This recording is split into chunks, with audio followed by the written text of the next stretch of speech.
საქართველოს მასშტაბით 100-ზე მეტ საჯარო სკოლაში ამოქმედდა მედია პროექტი გაკვეთილი აფხაზეთი.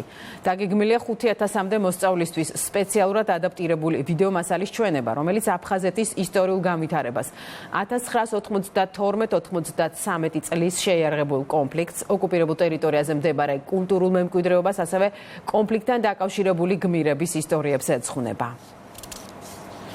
აფხაზეთის მთავრობის თავმჯდომარისთვის განსაკუთრებულ მნიშვნელობას იძენს მომავალი თაობისთვის აფხაზეთის შესახებ მეტი ინფორმაციის მიწოდება, აფხაზეთის ისტორიისა და კულტურის შესახებ ცოდნის მიწოდება, მომავალი თაობის ინფორმირებულობა მათი როლის შესახებ და შესაბამისად ვფიქრობ, ეს გაკვეთილები ამას მაქსიმალურად უწყობს ხელს. პროექტი გაგრძელდება და დეკემბერში დასრულდება მულტიმედია კონკურსით. მსგავსი გაკვეთილები აღსანიშნავია და საჭიროა, რათა ახალმა თაობამ იცოდეს მათი ქვეყნის მათი ქალაქების კულტურა, ისტორია და ეს არის სამაგალითო ესეთი გაკვეთილები და ბედნიერი ვარ, რომ ერთ-ერთი სკოლა არის აფხაზეთის ნომერ 2 საჯარო სკოლა.